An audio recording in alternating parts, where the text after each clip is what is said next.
What's up, everyone? Welcome to the early wedge. My name is Sia Nejad, and we've got one final tournament for 2025. It's the RSM Classic, and of course, joining me is Rick Gehman, Jason Sobel, and Patrick McDonald. Rick, how you doing today? So far, so good, Sia. We are a day later than normal, so we've got as much information as we could ever possibly have. So this will be a good time. That reminds me. So last week, I was talking about it was Tuesday, and I was like, there might be a weather edge. I think I might have said whatever I said, it was the opposite. So, I think, Patrick, we need to go back to you as our resident weather person. How are you doing today?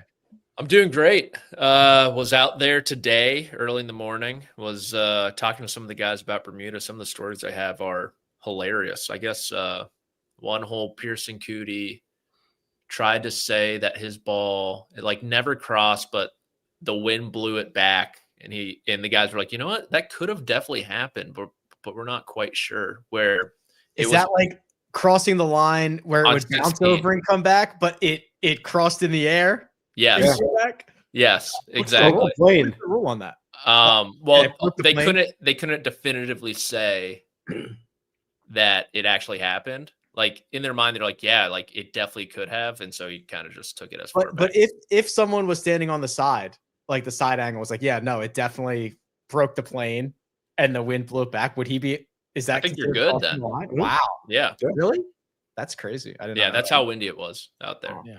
Jason Sobel officiating. He gives the nod. He gives the yes to that question. Patrick, before we get into storylines, and Jason, we are going to start with you because I think we do have to start with what this course calls for and maybe what defenses might not exist, at least for a majority of this weekend. But Patrick, you're at Sea Island. Any nuggets you want to share with us just from being there? I was.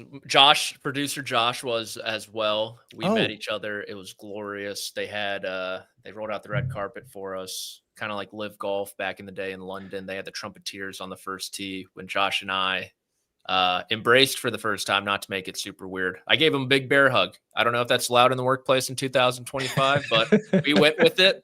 I haven't gotten any complaints yet.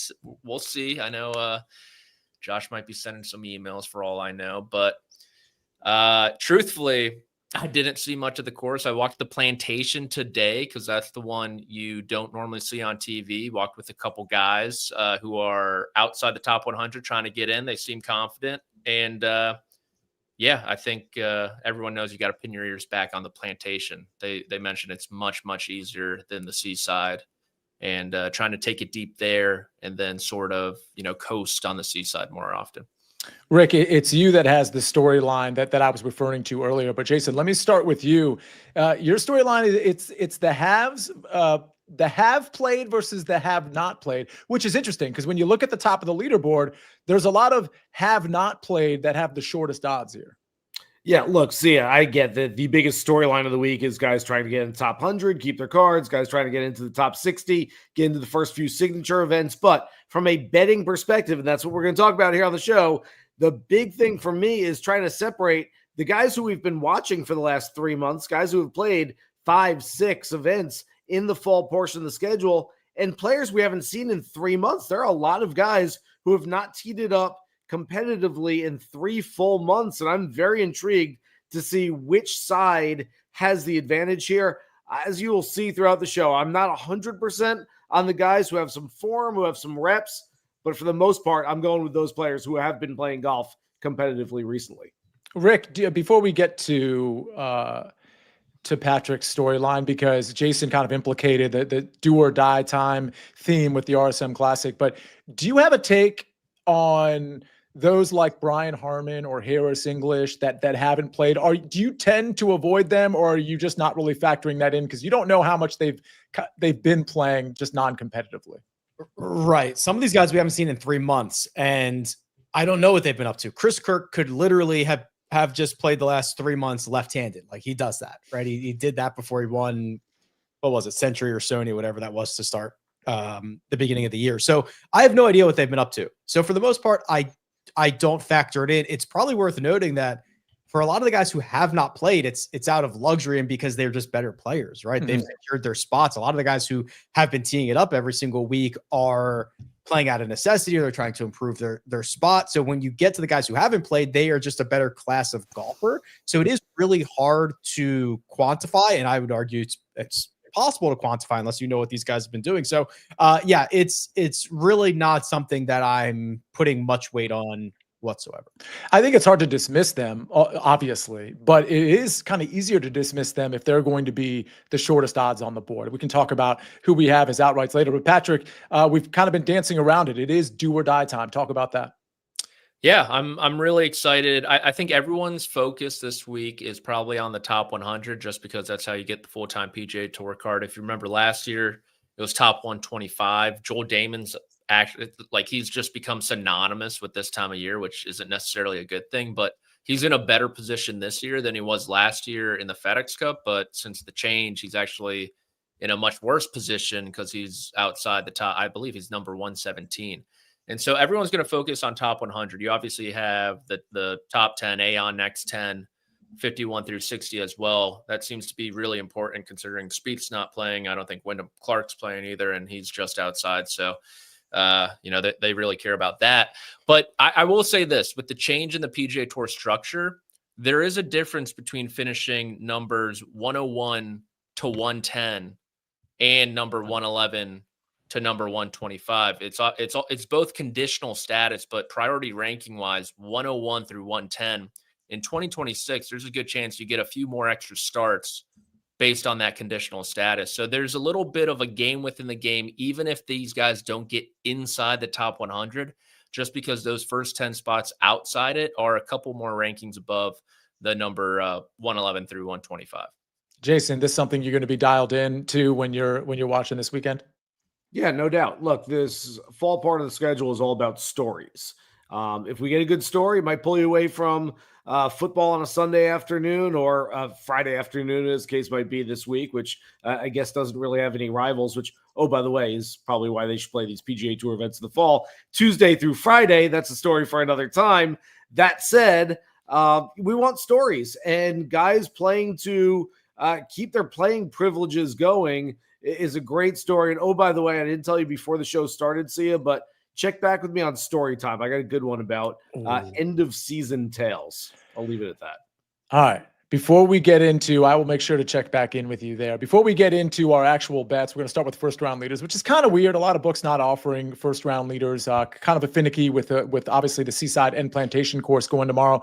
Rick, speaking of those courses, this is a pretty, correct me if I'm wrong, it's a pretty easy go at it on either course. Obviously, Plantation a little easier than Seaside, as Josh has put up the scorecard here. But if wind isn't going to be a big issue, we're likely to see some low scores, correct?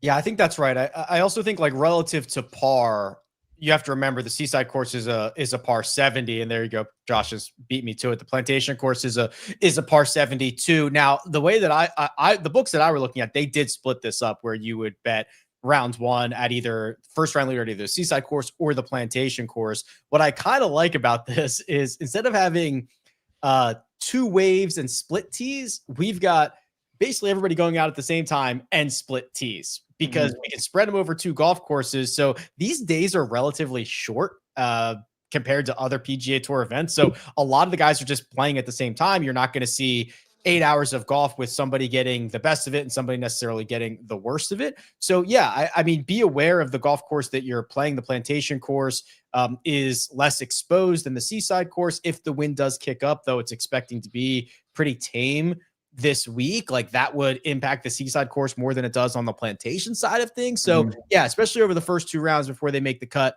and go back to the Seaside course for the weekend, you've got to be aware of what's going on with these two tracks. Patrick, I got to check in with you on the weather. Did everything that Rick just said check out? I did not notice the wind at all when I was out there, to tell you the truth. The putting green and the range are right on the ocean, and even right there, it was very, very minimal. The flag today, they have a massive, massive American flag in the middle of the putting green. It was draped completely down to 6 o'clock. Just no wind whatsoever.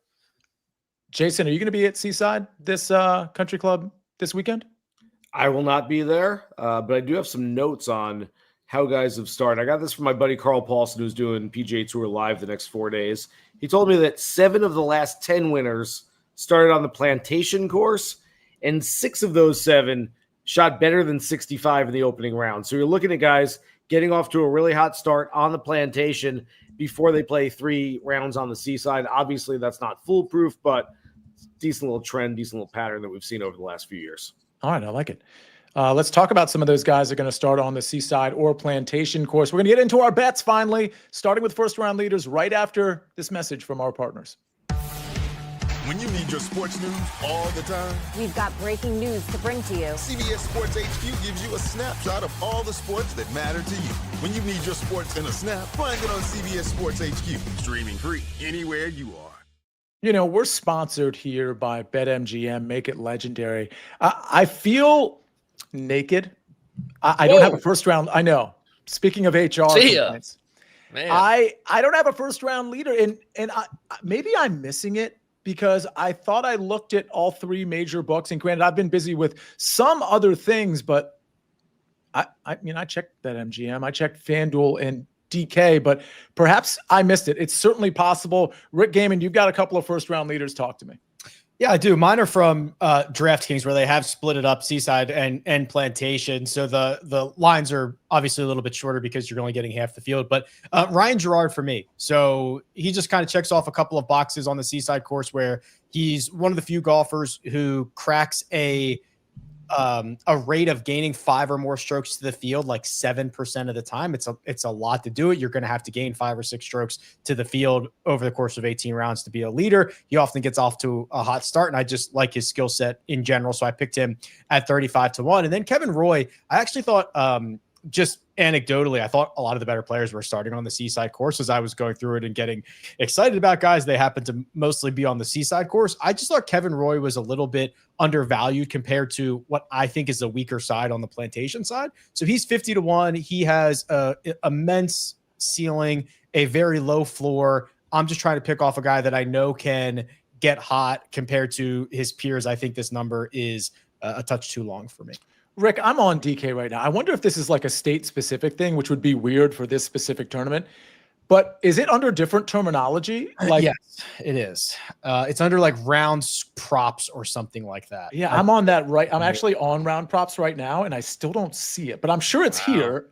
Blocked you out. Yeah, winning too round much. props field, lowest score, says lowest round 1 score Plantation course, lowest round 1 score Seaside course. Do you see that? Okay. Right next to round. While you look for that, Yes, Rick, you know how we shared that moment with Ryan Gerard's father at the PGA Championship? I'll never forget it. I think he's got a helicopter parent, because he was like 5 feet behind Ryan every time I saw him this week. Just like that's your boy, isn't it? Just His right dad? behind him. Yeah, we are best friends. But maybe like an Alex Smalley situation with his mom. Gerard might be going with the dad. So I mean, could be good. Yeah, Could be bad. could be bad. for the record, I still can't find it, but I see round props field. Josh has informed me of that as well. I'll find it. I hope I'm not like, you know what? I'm so good at first round leaders, which is funny because I've hit like 1 or 2 this year and that's it. But maybe they're banning me from first round leaders because they know I'm going to hit. I did recently hit Sammy Valimaki, so they probably banned me. I'm going to go with that story. Jason Sobel, you're going to go with the story of Patrick Rogers and Ben Coles to be your first round leaders on Seaside and Plantation. Well, first of all, Sia, I can confirm they have them available at BetMGM as well. So you're missing it in 2 different spots. This is a tough scene. At least Yeah, this is not good. I'm Sia. I'm the king of the first round league. I did look. That's the sad part. I love the idea that you've been blocked from first round leader plays because you're winning too often. That's pretty much it. Let's go with that. Yeah, sure. Why not? So on my list of players, I would love to actually see a tally on this. Players that I've lost the most money on over the last decade. I would say Keith Mitchell, Denny McCarthy are probably running 1-2, but Patrick Rogers is not too far behind them for that reason. I am not playing him for a 4-round investment this week. Those usually don't work out when you have Rogers, but sounds very confident. He was on PGA Tour Radio earlier today, and he plays well here. He's got a playoff loss back in 2019, 3 other top 20 finishes. He's got a first-round scoring average here of 68.22 with 5 straight sub-70 openers, including a 64 and a 65 in the last 3 years. And then Ben Coles, I have much less statistical information on him, but he's accurate. He can go low. There you go. That's my entire analysis on Ben Coles for this one. He's got a nice number next to his name as well. Rick, who's the first name? I can't even think of one. Who's the first name that comes to mind when you think of golfer you've put the most money on without any return? Or I should say, the way Jason said it, lost the most money on. Oh my God. It's for me, it's Xander Schauffele. So just because I've like his odds are always too short. He's won a lot, but when he has won, they've been at short odds, and it's just not enough. I was actually just looking it up because I have this one thing in my database where it's like blindly betting golfers. So if you've bet $100 on Patrick Rodgers every single one of his starts, you're down $14,000 because he's never won, right? So that if he wins this week, you would be halfway out of your Patrick Rodgers hole if he were to win at 70-1. So yeah, I was looking through it. Sia, the reason I said Xander Schauffele is because, if you just blindly bet him on every tournament, like you're a loser in his career because of how it's come up. Like it's Loser. Yeah, it's pretty ugly. But there was a stretch. Thank God Tony Finau is not as relevant as he was because I've lost every Tony Finau wager I've ever made, and it's a lot of them. You know, Patrick, what's your answer here? Because I'm still trying to come up. I was going to say Sam Burns, but I hit Sam Burns with a crazy live bet like many years back. I can't say him. A lot of people would say Cameron Young. Patrick Cantlay? Patrick? Yeah. Cantlay, like every single major pretty much. Players, he always rates out there. It's like, why doesn't this guy play well at TPC Sawgrass? Yeah, and he hasn't won since 22 BMW? Yeah. Yeah, tough 3+ years. I'm going to go with, I'm looking at the world rankings right now just to see if like a name pops up that I'm like, Victor Hovland, believe it or not, I know he's won more than some of the guys we're talking about, but I tend to not cash when I bet Victor Hovland. Maybe that's my answer there. All right. I guess we can transition from first round. And Josh, by the way, Josh piped in to our private chat. And Josh, if you want to, you can jump in on the show and talk about how much you've lost on Tommy Fleetwood. But a lot of people lost a lot of money on Tommy Fleetwood until recently. And I'd say the same thing about Cam Young. Jason, go ahead. I just want to point out, like, which one of these doesn't belong. We've got Schauffele, Cantlay, Fleetwood, Hovland. I went Keith Mitchell. At least you guys are betting guys that actually win golf tournaments sometimes, whereas I'm just betting a guy who doesn't ever win and just throwing my money away.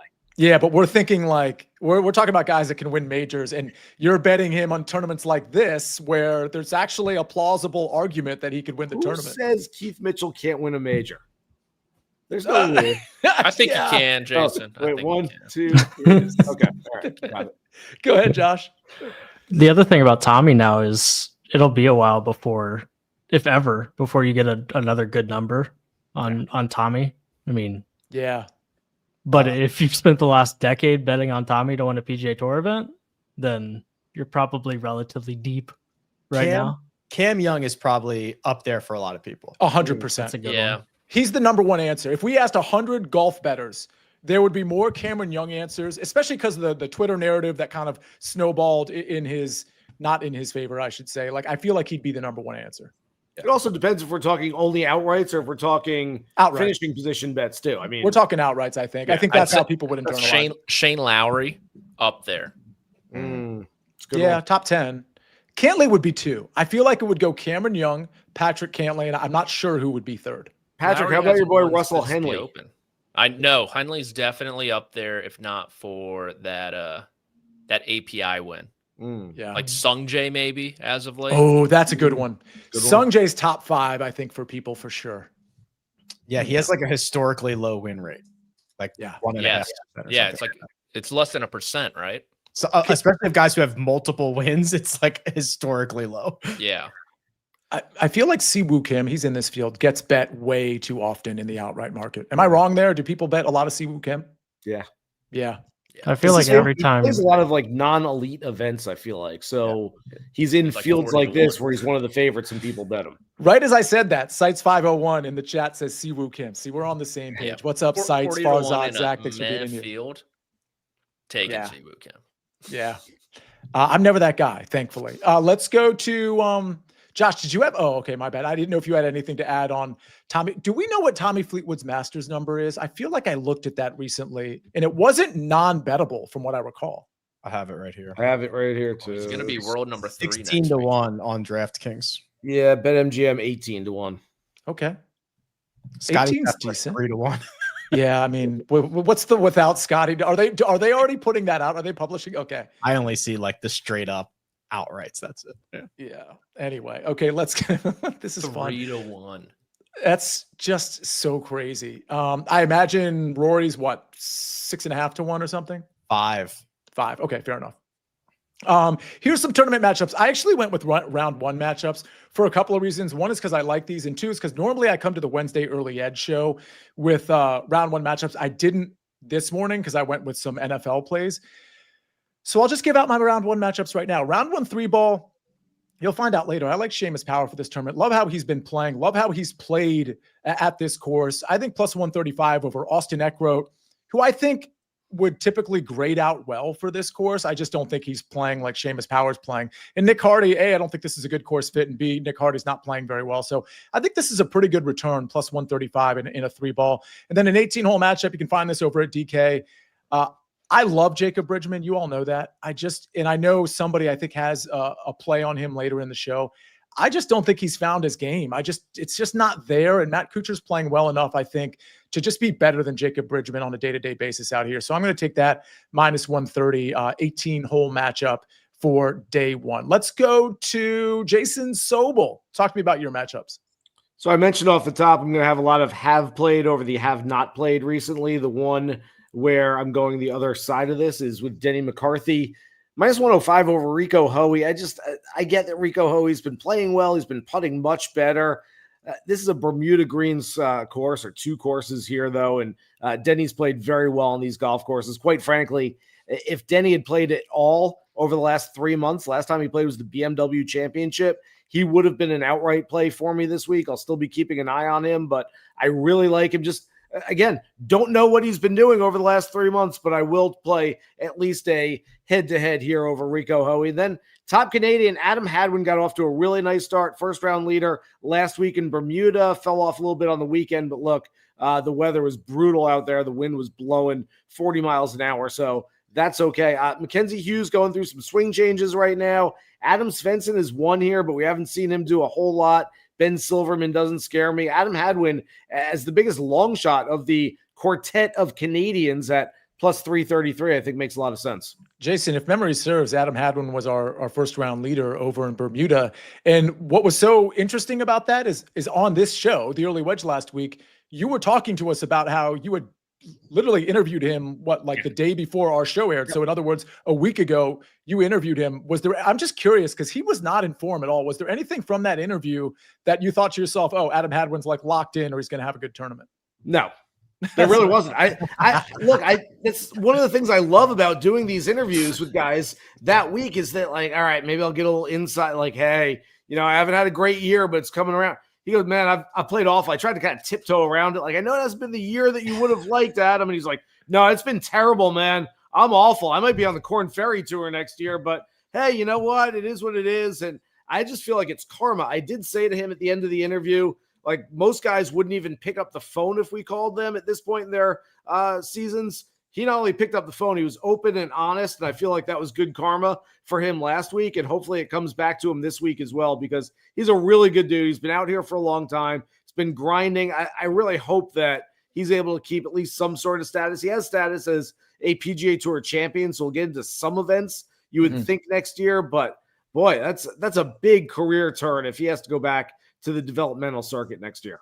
He does seem like a really, really good guy. Speaking of good guys, Joe Neuenfeld, better days ahead. They're in the chat along with so many others. David Taka's in here.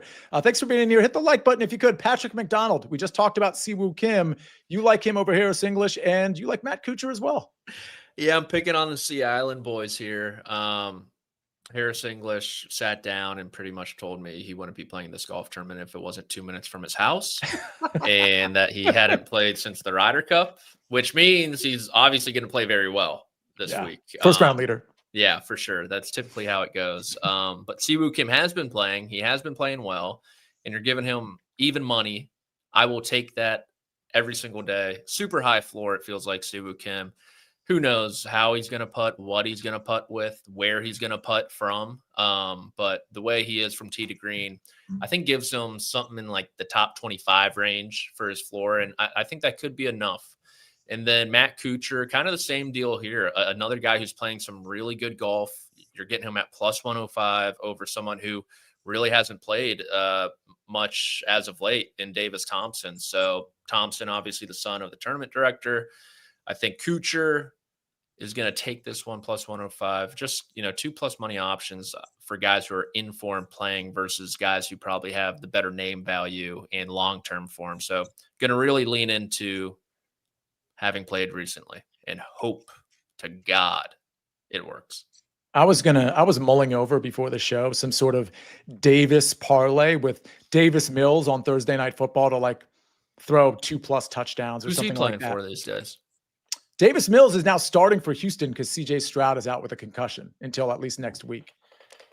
And he gets the Bills on Thursday night. 6-point dogs. Woody Marks over 60.5 rushing yards is the prop I gave out on the early edge earlier this morning, just throwing that out there. But Who? Yeah, Woody Marks. He's now okay. So you haven't really been following, huh? So Nick Chubb started at running the Arian Foster days, my man. Arian Foster. He was fantastic, by the way. Nick Chubb plays for the Texans now. You probably didn't know that, Patrick, but has now lost his starting job to Woody Marks. He's the backup. Woody Marks is the starter, likely to get 15, 16 carries against a terrible Bills rush defense that allows 5.4 yards per carry. So if the game's close, Woody Marks stays involved, gets to 60+. That is the bet. The parlay I was mulling over, though, was any one of the Davises or all three of the Davises with Davis Mills. Patrick, do you know all three Davises that are playing in this tournament? Yeah, I do, because I've seen all three this week. I ran into Davis Riley in the parking lot this morning. I saw – actually, I lied. I didn't see Davis Thompson, but I see his name on the screen. And then – Davis Love III was about this far away from me because I had a conversation with him for about 15, 20 minutes. Did you give him a bear hug? No, he's not really, I would say, the bear hug type. He might be a little prickly to some, I think. All right. But I got through that, Sia. But not quite to bear hug. I don't know. Hugs me every time he sees me. Yeah. It was our first time. Josh and I, we had a rapport a couple years over the internet. One of those things where I tell my friends Josh was real. They're like, yeah, sure, dude. But Rick, we'll get there. We're staying with the fade of Davis Thompson train, which Jason, you got to love because I know he lost you a lot of money this year in particular. But talk to me about Chris Kirk and Vince Whaley. Yeah, we'll pick on Davis Thompson a little bit. So I'm very brave and found a couple of favorites here. So Chris Kirk over Davis Thompson. I worry a little bit about what Chris Kirk has been up to and that he's just here checking off some sponsor obligations. I get that. But when we last saw him, he was gaining across the board in putting up 3 straight top 15 finishes. This is a place that he's had great success at in the past. He's a past champion, not as much as of late, but I think that it's good enough for a 4-round matchup over Davis Thompson. And then Vince Whaley is just kind of slowly, converging these trends of playing really good golf right now, having success at this event. He's coming off a 3rd place finish in Bermuda. It's not his first podium of the fall. He had another one in Jackson. I think that he is someone who you look at kind of finding their stride, trying to enter the prime of his career against Matt Wallace, who, great player, might not be still in the prime of things. I just think these two are better situated for this week than their opponents. Vince Whaley, I don't know if any of you have him as an outright. We're going to find out in a few minutes, but 35-1 seems like a fair number, extremely fair number for Vince Whaley. I can't for some reason picture him winning a tournament, even in a watered down field. Jason, your comment. I see you nodding, shaking your head. I mean, I know he's played really well. In fact, when I saw that number 35-1, I went and looked, and has he been playing that well?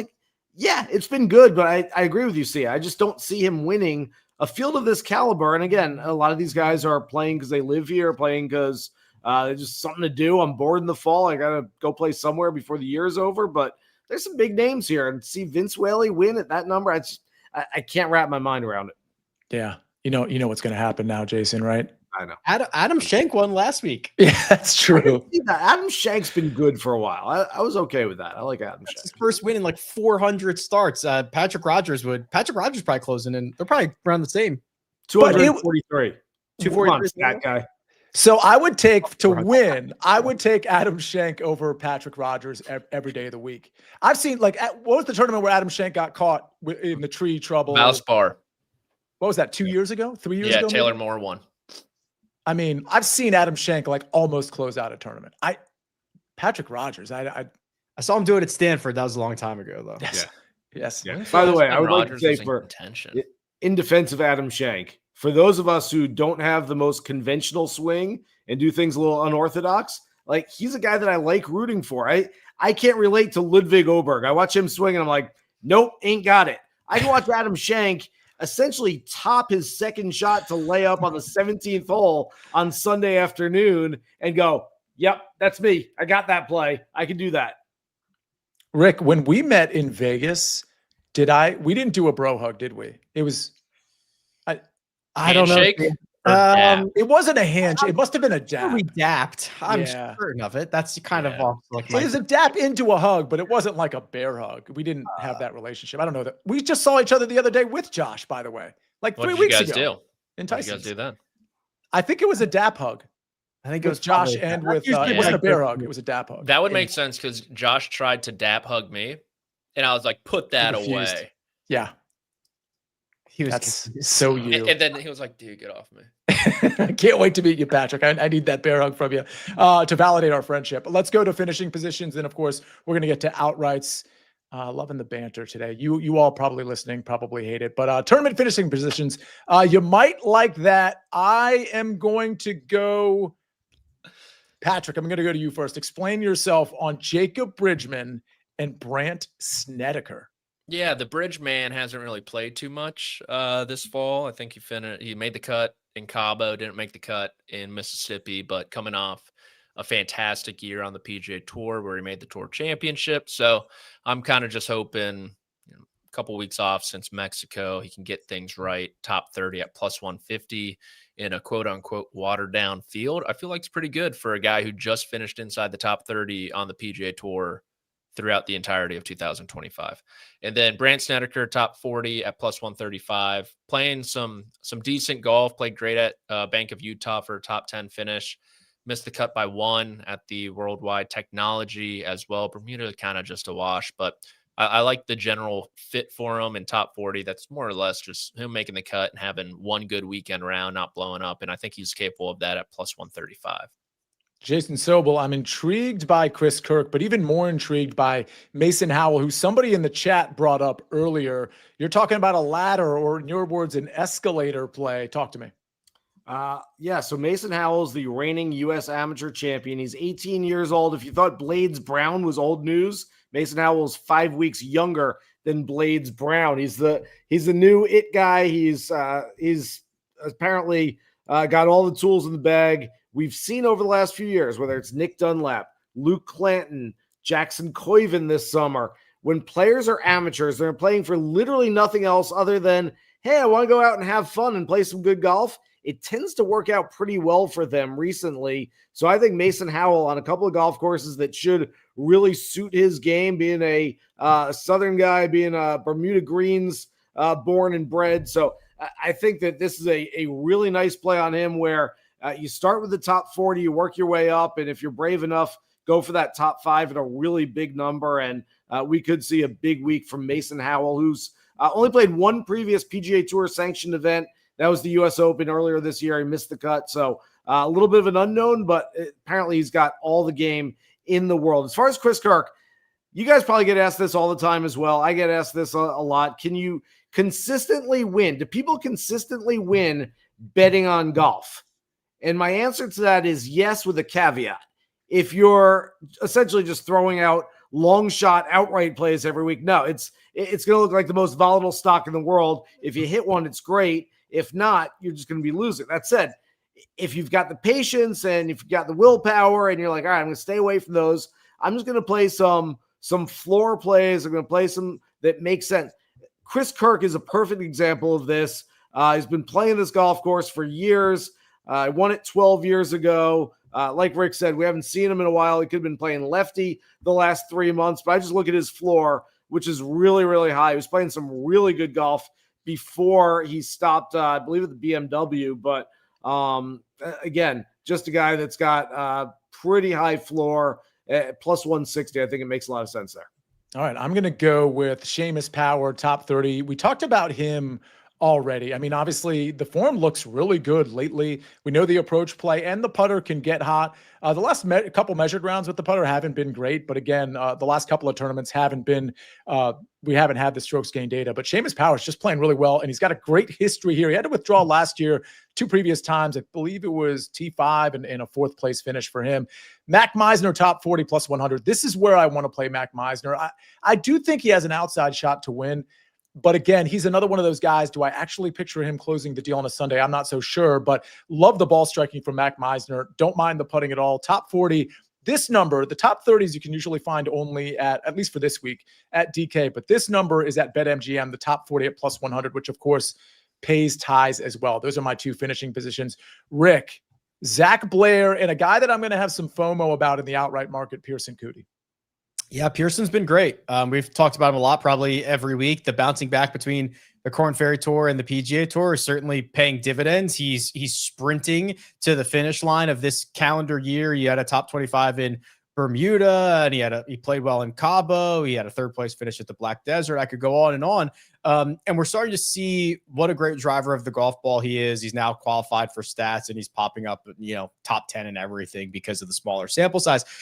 So like the way he plays, and again, just asking him to finish inside the top 30. And I know now that he's willing to try to work a little bit of a rule system and say it cross the line. Like I appreciate that. So he's going to go out there, save me a stroke or 2. So plus 125 for that top 30. And then Zach Blair, this is just kind of Zach Blair's season, right? It's a continuation of his play the last couple of weeks. This is a golf course that I don't think it is going to require you to be long. I prefer you to be accurate, which is what Zach Blair does. We saw him excel in Southern Utah. It was a T20 there. He had a top 10 in Bermuda. I just think this is a important time of year for Zach Blair. 1, for him, and 2, like, we're going to start running out of golf courses that really benefit him, or at least don't put him at a disadvantage. So top 40 at plus 120 for Zach Blair. All right. Jeff Stenberg says he's got to tail the Zach Blair pick. I mean, yeah, certainly seems like the right course fit for Zach Blair, top 40 at plus money. All right, ladies and gentlemen, we got to get to some outrights. I got a 5-pack of outrights. Technically it's 6 because I have a long shot that we're going to get to in the long shot section. Do the jazz hands again, Patrick. 6 packs. Yeah, it's a 6. Well, it's all 55 to 1 or longer. So I feel entitled at a tournament like this to just do a little bit of a grab bag at 55 to 1 or longer. Last one of the year.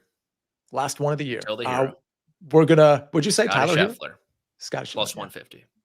Mine are in the without Scotty Scheffler market. We're gonna find out about right after this message from our partners. You can't count on accurate expiration dates. That is a rookie mistake. Or the kindness of strangers. But thanks to CBS Sports, you can always count on Sundays with the NFL on CBS and Paramount Plus. We're back on the early wedge. How about we take a look at the outrights? Like I said, I've got a 5-pack, and one of these, I'm going to go to you guys in a second. This Michael Brennan one, though, is really interesting to me because this is one of those situations where you guys tell me, you probably know more about Michael Brennan than I do, because Rick, I'm just looking at your site. I'm looking at strokes gain data, and there's not much to go on, right? He hasn't played that much, but we know he's won. And I just wonder if Michael Brennan is a lot better than these odds indicate. And so that's part of the reason I'm going here. 55 to 1, you can get at BetMGM. At DK, it's 40, and I'm pretty sure at FanDuel, it's also in that 40 range. So I'm just letting you know, this was even more attractive to me because BetMGM had this at 55 to 1. So I'll talk about my other picks in a second, but Rick, any reaction to Michael Brennan, whether it's 40 or 55 to 1? Well, I think you're playing a smart thing with like the unknown entity, right? We don't necessarily know exactly what he is, except he's got a nose for getting across the finish line on the Americas Tour, and of course winning just a couple of starts ago. And the swing passes all sorts of eye tests, right? I mean, he's not the only guy in the world that has a good looking swing, but you're getting a number on him in a fairly weak field, fresh off a victory, Still a lot of questions. I don't know what we're going to look back in 12 months and we might be like, oh my God, he's like the 8th best player in the world. We should have seen this coming, or he's, playing for his card again. I don't know what's going to happen. But at 55-1 for a guy who's fresh off a victory, I think it's a pretty good spot. Also worth noting, like we look at this card, Jason, we don't have our shortest across the board is 40-1. Yeah. Which we were talking about a little bit earlier about how there's a lot of value in that like 35-40. Well, we all kind of put our money where our mouth is because 40 is our shortest number here for all of us. Well, when the favorite's 25-1, you can't really go too short this week. So I love having favorites with a big number like that. And, oh, by the way, I want to get back to Michael Brennan. If he does cash that ticket for you this week, Sia, if he wins this one, I think he's the PGA Tour Rookie of the Year after making 4 starts. Wow. Right now, it's probably Aldrich Potgieter who's got a win. He's got the only win at a non-opposite and non-fall event, and he came in second, of course, in Mexico. So you're like, it's pretty much him by default. But is 2 wins better than a win in a second place? Probably, even if Brendan only made 4 starts. Patrick, go ahead, because I'd love to get your response to that.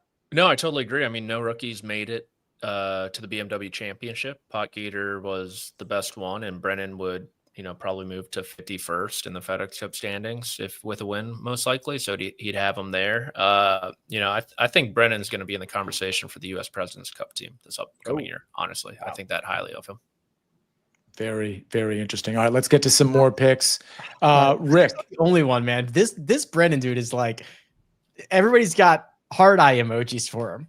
Yeah, dude's won a lot at every level. Yeah, I mean, he's awesome. And he's from Northern Virginia.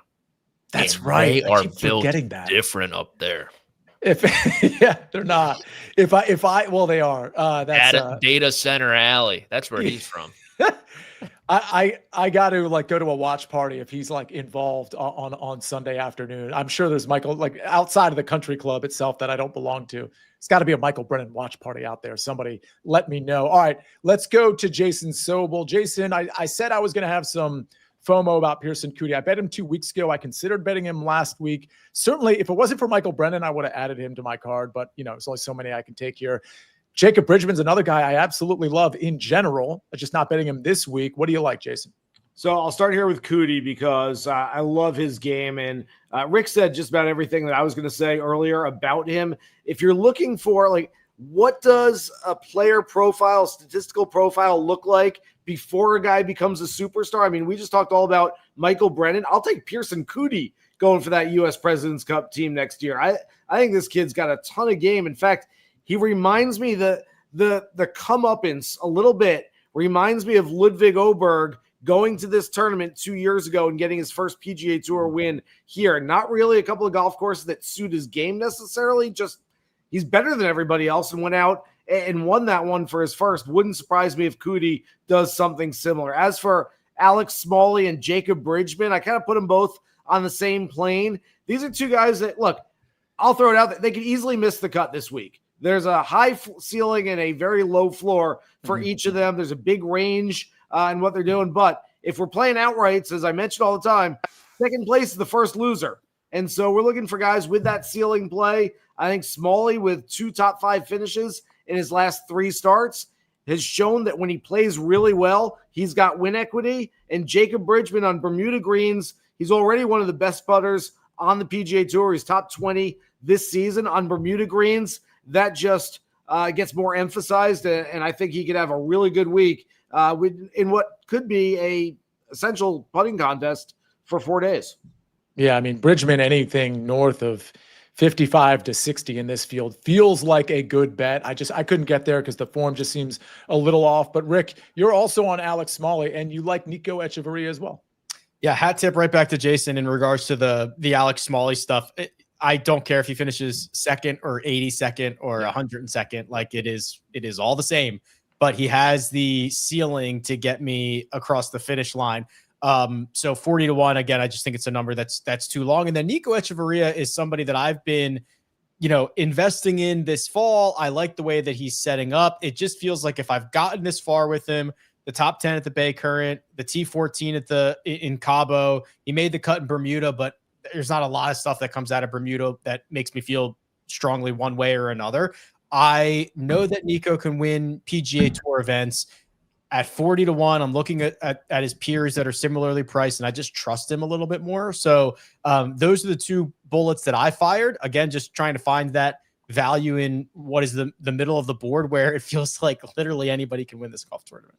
I told you I was looking at the Davis parlays. I looked at the Nico parlays as well, of course. Nico Echeverria and Nico Collins. So I wrote this down. A Nico Collins anytime touchdown plus a Nico Echeverria outright win is 110 to 1. Now, if you want to do Nico Collins first touchdown score with a Nico Echeverria to win, I do not recommend this. I'm not even going to do it. I just want everybody to know 436 to 1. Just throwing it out there. It's the top receiver for the Houston Texans. They're playing at home. Get that first touchdown. You got a real sweat. Just throwing it out there. Patrick. Alex Smalley should have won the golf tournament last week. As someone who was sweating Alex Smalley, who should have won that golf tournament last week. Yeah, that's true. What was that, Rick? I was gonna say there was like 6 guys who should have won that golf tournament last week. But like Alex Smalley a little more, I think. Yeah. Well, Takumi Kanaya is one of them, correct? Yeah. Talk to me about Kanaya and Doug Gim. I flipped on Golf Channel. I saw this absolute wild card without a hat on. Instantly fell in love, and lo and behold, it was Takumi Kanaya. We're talking about President's Cup, Nico Echeverria. Maybe he's in the mix next year. Maybe Takumi Kanaya's in the mix next year. Well, he's going to have to be on the PGA Tour for that to be true because he's number 99 right now. He's playing some great golf, hasn't missed a cut all fall, top 5 at the Bay Current. Final group last week with Shank and Bermuda. You're giving me 60 to 1. This guy's won a zillion times over in Japan. I think 8 technically, but close if you round up. So I'm going to go with him 60 to 1. I believe Rick said he had the lowest apex on the PGA Tour. So hopefully it blows a little bit. And if it does, that should play into his hands. And then Doug Gim 75 to 1. Kind of the same line of thought to actually, no, it's not. I'm going to take that back. But hasn't missed a cut all fall. Kind of is peaking a little bit. Played well in Bermuda with the top 20. Outside the top 100, needs a big week. Doug Gim's probably another guy going back to who you've bet on and has never won. I feel like he could be up there just because every Players Championship week, it's like Doug Gim's in the top 10 again in the best field on the PGA Tour. He's going to win one of these days. Hasn't happened. Hoping it does this week at 75 to 1. All right. Joe Neuenfeld says 436 to 1. I'm in. Farzad says time for a sprinkle. Counselor endorsed. I specifically didn't endorse it. I said I wasn't betting it, but I mean, now I have to. Now you're roping me in.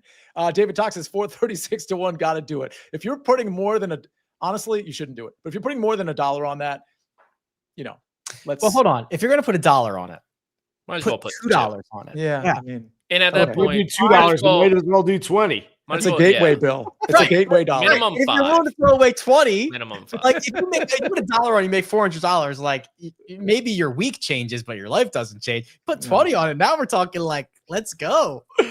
I did put out an argument to take Lamar Jackson for NFL MVP at 80 to 1. So if you really wanted to spend a couple of bucks, I actually think got to go back and listen to my argument because just hearing it, you're going to be like, no way, I would never do that. Just telling you the way the schedule breaks and way the prime time, certain prime time games break could be narrative season down the stretch. He's going to lose to Aaron Rodgers and Mason Rudolph. That's just a whole nother subject. Put it on that 436 instead. Hey, Josh, let's put that screen up one more time, and then we'll just quickly get to long shots and story time, and we'll get out of here. But no, go to the outrights, just because I didn't. Sammy Valimaki, listen, this is one of those where I just think the guy's playing really, really well. We've seen him compete, almost win a tournament just a couple of weeks ago. Approach play, putter, all great. His Bermuda metrics relative to other surfaces aren't like the best. But again, approach putter, he's been hot. I don't think he has any experience here. Either way, I think Valimaki at 61 is a great buy. We already talked about Mac Meisner, 61. I said, I think he has an outside shot to maybe win. If the ball striking stays the way it is, and if the putter gets hot, I think he's absolutely in play. Eric Cole also has great experience at Sea Island. So I like him at 60 to 1. I was on him last week. I don't want to take my money off of him just because he had a bad tournament. The Bermuda metrics, those are solid as well. And then I already talked about Seamus Power, 65 to 1. Great experience here. And again, coming in with good forms, been playing a lot. I love these numbers on all of these guys. So I'm going to bet all 5. Let's look to long shots because I've got one more in the 80 to 1 range. It's William Mao. Again, a situation where I'm not taking my William Mao money off the table quite yet in a field like this. We've seen him win at the ISCO in a similar field. This field's better, but in a similar-ish field, I think William Mao can pop 80-1. Let's go to Jason Sobel, Sapin, and Redmond. Yeah, so these are two guys that I've just loved the talent level over the years, and they have not meted out the way they should have, or at least the way I thought they would have. Frankie Sapin was my favorite player to bet on the Korn Ferry Tour last year. He was my favorite player from that tour coming onto the PGA Tour this year. It just never really happened for him until recently. He's starting to play well. I get that it's completely chasing. He had his best tournament of the year last week, finishing a share of third place, but I'm going to hop on that bandwagon a little bit and see if he can keep it going, because I do really like his game, and I would have serious FOMO if he went out there and did something good this week and I wasn't on him. And then Doc Redmond's a guy that when he won the U.S. Amateur back in 2017, I believe, I thought he was an up-and-coming star, made it to the PGA Tour, didn't quite happen for him, went back to the Korn Ferry. He was like 138th on the Korn Ferry points list, playing pretty much the whole season this year. That's brutal, and yet now he's got a couple of starts on the PGA Tour in the fall. He's been top 20 in both of them. Maybe something's clicking for him. He's a Southern guy, went to Clemson, Bermuda greens, 250-1. Why not? Yeah, T20 at the Black Desert, T9 at Sanderson Farms. I'd love, like, some of these guys that come and then they just fade away. We've talked about this on the show. Like, I love when they make a comeback and become relevant again. So I hope that happens. This continues for Doc Redmond. Katie Taylor's in the chat. She says, I was looking on SportsLine for the NFL Picks show and got here. I see some familiar faces. Katie is a familiar name because she's always in the Early Edge chat. And if she has a bet that she puts in the chat, regardless of the sport, I just recommend you tailing that one and not the 436 to ones, because she's super sharp. Patrick McDonald, give me some long shots. Yeah, we got Brant Snedeker. I'm sorry. I'm pumped. Keith Stewart's in the chat here. Oh, he is? Yeah. One of my all-time favorite people on the tour. Had a deep conversation with him today. Okay, actually. Patrick. Okay, first of all, you're not going to out-friend. You can't out-friend me with Keith Stewart. I'm going to claim him as a better friend than you because he's in here. Keith, settle the debate that I just created. How many times have you met Keith Stewart in person? Just once. Yeah, I'm like 10x minimum. Dang it. I talked to him on the phone today. I talked to Keith Stewart on the phone today. Read the line. Go check out Read the Line. Keith Stewart's the best. Go ahead, Patrick. I think I trump both of you guys on that one. yeah, no, he does for sure. Like Sia, you just entered the Thunderdome. Oh, this is bad. I'm backpedaling already. Who am I talking about? Brant Snedeker, 175-1. Started the fall with Brant, gonna end the fall with Brant. Seems confident. One of those guys, a little aura, I think, as the children would say, with the bald head. I think it's going to work this week for him, and I like the fit generally. And then I believe it was Rick who resurfaced this name, maybe last week, perhaps the week before. Jonathan Bird, the Birdman. And if I've learned anything of working with Rick, it is to coast behind him, a la Andy Bernard behind Kevin Malone in the race for a cure for rabies. So that's what I'm doing right now, where he just picked Jonathan Bird. And now I'm going to, because he didn't do anything bad in Bermuda. Great. He finished T14. Yeah. So I think I'm looking at his sheet now. He's only played twice in the fall, but both top 20 finishes. Probably top 20 is the play you want to play. But if you have any gumption, any guts, any mental fortitude, you go Jonathan Bird to win the whole damn thing at 300-1. And get this, Sia. Then you parlay that with Nico first touchdown. Yeah, that's where the money's at for sure. That reminds me, Paul Peterson is in this range as well at 250-1. I have no problem. He was one of my long shots in that same range. I have no problem. If we're talking about 250-1 or longer, Paul Peterson would be my pick there. Rick, before we get to your plays, I do want to mention that Keith Stewart in the chat did mention Seamus Power, who we've talked about a lot on this show. He says he looked fine on the practice range today. So I know that Keith is out there at Sea Island. Patrick, did you see him today? Keith Stewart? Yeah. Yeah, we talked for like half an hour, it seemed like. And I'll tell you this about Mr. Stewart. One hell of a poker face. He threw me for a loop Guy's trouble. Guy's trouble in the media center. All right. They put him in the corner by himself. Rick Gehman, a lot of big names here. I should say, I mean, Luke Clanton's not a big name, but he kind of is. He's just talk about guys that have faded away a little bit. But then you've got a parlay with Theegala, Brian Harmon, Chris Kirkberger is playing. Talk to me. Yeah, I kind of chickened out a little bit here because this is the long shots. So I scrolled down and I saw that Luke Clanton was like 90 or 100 to 1. And I was like, all right, that's the one. And then I got nervous because I didn't think he could actually win it. And I just said, just give me the top 10 number instead. So it's only 8.5 to 1. Jason nailed this earlier where it's like, oh yeah, these amateurs who don't have are just playing, everything is extra credit.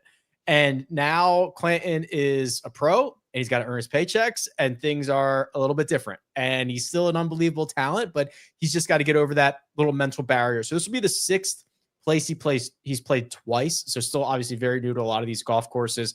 Had a runner-up finish here last year. I've got him to finish inside the top 10. And then I just found basically the guys at the top of the board that I'm most excited about. Chris Kirk, Daniel Berger, Brian Harmon, and Sahith Theegala, guys that I think are all very capable of contending in this golf tournament, and picked them to make the cut. And add it all up, it's a little over 3 to 1 for your money. Jason Sobel, most likely to win this tournament between Theegala, Harmon, Kirk, and Berger. Which one of those 4 would pop and actually win the tournament this week? It's probably Brian Harmon, but I'm going to go with Chris Kirk. Chris Kirk wins way more than people realize. I think if you walked into the local 19th hole and you sat down for a beverage and you said, hey, how many wins do you think Chris Kirk has? Everyone's going under. Everyone's going too low. The guy knows how to close out golf tournaments, and his ceiling's really high. Patrick, what's your answer here of these 4? I'm going to go with Theegala. Come on. You don't believe it. You said it and you didn't believe it when you said I'm going to go Theegala. I think, I saw Paul Hodowanik post something about him feeling like a belly button move to activate the glutes. And again, with the Kevin Malone, Andy metaphor, Rick's been on Theegala. So drafted behind it. That metaphor was crazy. Rick, what's your answer here? I think Kirk is right. He's a winner. His floor is not as high as these other guys. I mean, I wish I could say Daniel Berger. I want to convince myself of that. I don't think that's the right answer. Kirk or Harmon, I give the nod to Kirk. I think Jason's got it. Yeah, I'll go Brian Harmon because I actually considered betting him this week at 25 to 1, but I certainly didn't do that. What do we got here? Yeah, well, Andy has to do that because his nips yeah, and I mean, thank God my nipples are not showing right now, but they do look like Andy's. Yeah, thank goodness. All right, we got to close the show. Jason, you promised us a story, I assume, related to Sea Island or the RSM Classic. Sort of. So it's kind of cool that they now end the season where all these guys are playing for their careers on the line in one of the most chill, relaxed, cool vibe places on the PGA Tour, which is a strange dichotomy, but they used to, way back in the day, finish the PGA Tour season in November at the happiest place on earth, Walt Disney World, which was, you talk about dichotomies. I mean, guys are literally like frayed nerves, playing for their lives. You could hear like screams from the roller coaster as they're making the turn. I mean, there's, Goofy's coming over for a photo op, and guys are like, get the hell out of here. I'm like about to lose my job. So 13 years ago, I went and looked it up. I caddied for my buddy Brian Katrick, who played in the Pro-Am. Now, this is, it was a terrible idea back in the day, but I guess they could sell it. It was very much like Pebble, where you were playing not on Wednesday in the Pro-Am, but you were playing on Thursday and Friday. So you're an amateur partnered with a player in a competitive round of golf where your player might be playing for his career. Doesn't sound like much fun, and it wasn't. Now, we were paired with Ted Potter Jr., who was, I believe he had won the year before, and he had his card locked up, and it wasn't a big deal. The other player in the foursome, though, was Bill Lundy. Bill Lundy was probably 163rd on the money list coming into that week. Bill Lundy proceeded to go, I don't know, bogey, double, bogey, the first 4 holes. It's like 5 over. It's 9 o'clock on Thursday morning. He knows that not only is his week over, but his year is over. He's not going to keep his card. He's going back to the Nationwide Tour. On the 5th hole, 6th hole, we're waiting on the tee box. This is when his amateur partner proceeds to and decides to come up to him and ask, "So, how's your year been? You having fun out here? You having a good time?" He had steam coming out of his ears. He's slamming clubs.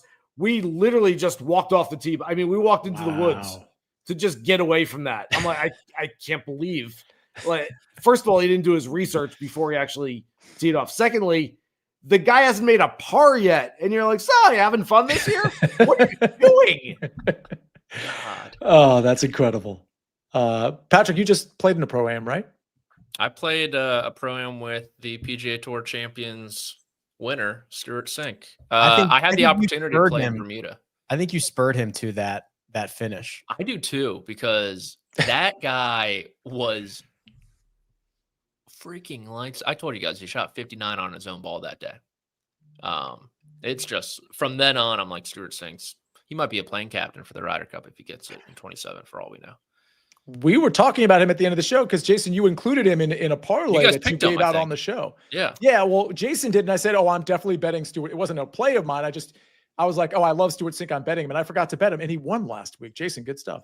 So I gave out the Nico Echeverria, Rory McIlroy, Stuart Sink parlay on the show, but I did indeed bet Rory, Stuart Sink in a parlay. Stuart wins. Rory makes bogey on the first playoff hole at par 5. Yeah. Rory bogeys apart. What are we doing? By the way, that's the worst designed hole in the freaking world.